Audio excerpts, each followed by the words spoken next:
natin. Hi guys, good afternoon and welcome to YouTube. You are in the Simon Discarte channel. My name is Marcel and I am your host this afternoon. So by the way, ang content natin na gagawin sa hapon pong ito, it's all about mga pagkaing hinahanap-hanap ng mga marino pag nasa kalagitnaan na ng kanilang kontrata. So, ano-ano nga ba mga pagkain na ito na namimiss namin kainin mula sa Pilipinas, na hinahanap-hanap namin, at talagang pag ito ay nasa loob ng barko, talagang pinag-aagawan, fiestahan, talagang mamahaling para sa amin, talagang mamahaling pagkain, talagang gold na pagkain. Ganon siya ka-valuable ang mga pagkain na ito sa aming mga marino pag matagal na kaming nagbabarko or nasa kalagitnaan ng aming mga kontrata. By the way, namumula-mula na naman ang labi ko. Pagpasensya nyo na po, at least mayroon kayong katatawanan, okay? Read my lips. Okay, so by the way, wag lang puro seryoso, kundi patawa-tawa rin tayo, mag-joke-joke din tayo sa most of the time. Muntik na ako magmali-mali na naman sa aking sasabihin. Pero by the way, huwag tayong tumingin sa mga maling sasabihin ko ha, dahil hindi naman ako perfecto na host dito ha. Okay, but organic tayo sa channel ko. Itong mga sinasabi ko sa inyo ay mga totoong nagaganap sa buhay ng marino, mga totoong nangyayari sa loob at labas ng barko or sa buhay ng mga marino.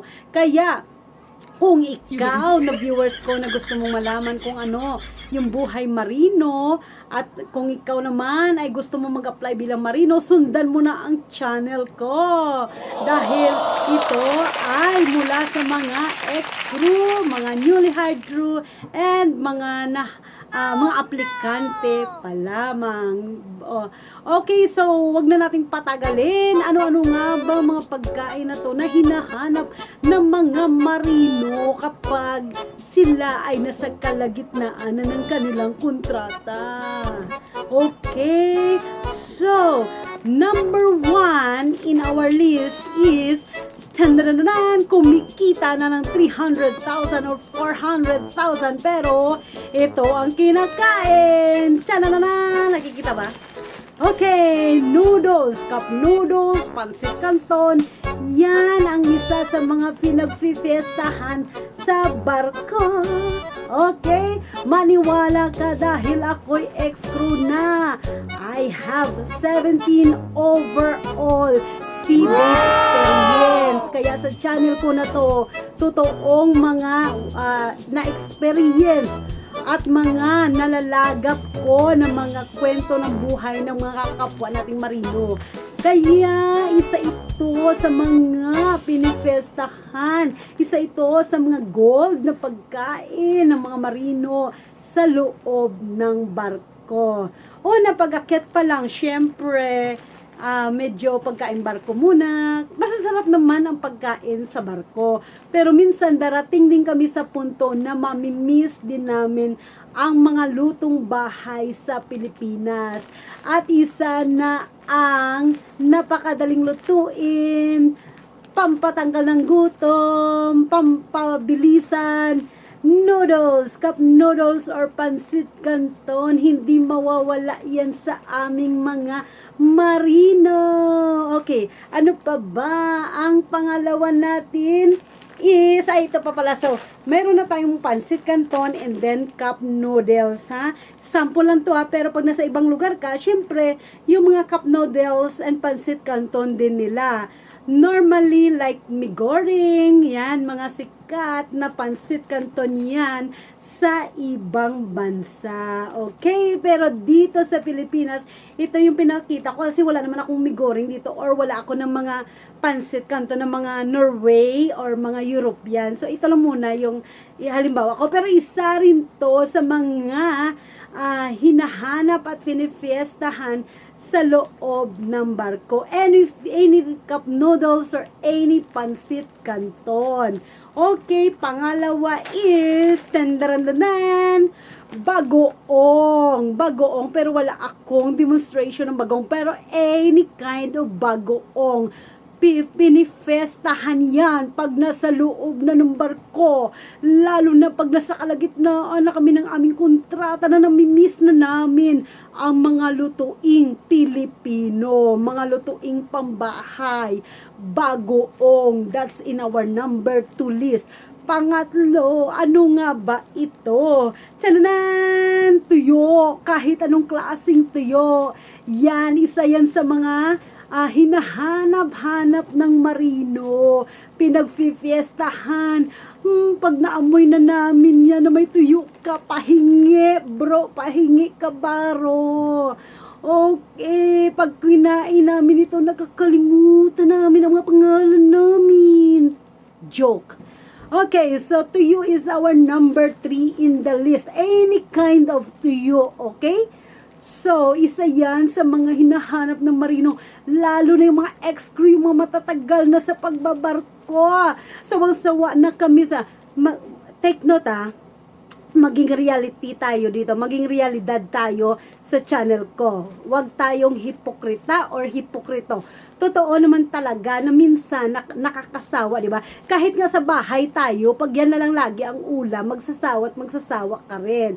Kaya gusto mo iba ng menu na naman. So, ang tuyo, isa yan sa pinagfifiestahan din ng mga marino, lalo na sa cargo or mga bulk, yung may mga talagang technicals na mga trabaho. Okay, at of course, sa passenger din. Okay, ano pa ba ang pang-apat natin na listahan sa ating listahan list ng mga pagkain ng mga marino na hinahanap at pinagfifiesta ng mga marino is number 4. Tananan! Mega sardines. Kahit anong klaseng sardinas. Isa yan sa hinahanap ng mga marino pag nasa kalagitnaan na ng kontrata si marino. Natatakam na yan ng mga pagkaing Asian, ng mga Filipino food. Okay, naghahanap na yan ng kahit anong luto na lang, chef. Lagyan ng kamatis, lagyan ng sibuyas. Basta malasahan lang si sardinas. Maniwala ka dahil ex-crew ako. Yan ang naging experience ko sa present and previous company ko. Okay?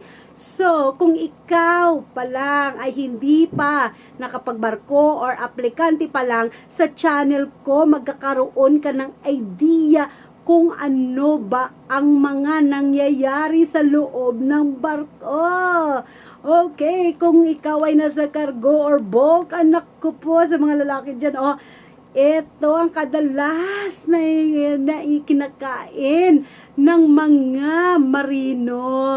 Okay, so, yan, ulitin ko uli, ano-ano ba ang mga pagkain na hinahanap ng mga marino sa tuwing nasa kalagitnaan sila ng kanilang kontrata. Una, noodles, cup noodles, or any pancit canton, as long it's noodles. Yan ang hinahanap ng mga marino.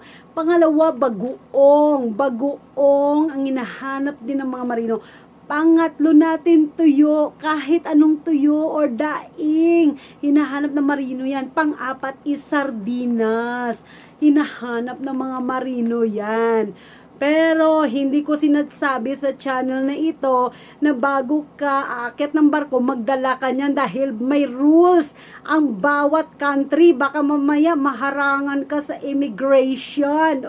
Okay? Doon ka na lang bumili kung saang country ka. Marami namang mga Asian food doon or Filipino cuisine or restaurant or stores sa ibang bansa. So doon ka na lang bumili. Pero ikaw, aplikante or newly hired crew, hindi ko tinuturong magdala ka niyan sa barko ha, dahil baka mamaya maharang ka ng immigration at ituturo mo ako, ay, materis. Nakita mo yung kamay ko, materisin kita. Okay, so hindi ko tinuturo ha, na dalhin mo to pag akyat mo ng barko. Ang sinasabi lang ng channel ko is maraming Asian food doon sa ibang bansa. Doon ka nang bumili, doon ka mamalengke. O, wag mong dalhin sa luggage mo. Ito, pinapakita ko lang na halimbawa ko sa inyo. Yung mga pagkain na hinahanap ng mga marino kapag nasa kalagitnaan na ng kontrata. Trust me, kasi ex-crew ako. Okay, so by the way, nawa kahit dinadaan-daan ko lang sa mga joke ang sinasabi ko, nawa mapupulutan mo ng idea ang mga sinasabi ko, lalo na mag-a-apply ka pa lang sa pagbabarko or newly hired crew ka. Nawa mapupulutan mo ng aral ang channel ko. Okay? So once again, and I repeat, yung mga hinalimbawa ko ngayon na pagkain ay hinahanap ng mga marino sa loob ng barko, wag mong dalhin pag umakyat ka ng barko. Dahil bawat country may batas. Okay? Baka mamaya yan pang magiging dahilan para harangan ka sa airport. Ang sinasabi ng channel ko, doon ka na mamalingke sa ibang lugar. Ha? Wag yung mag-i-embark ka.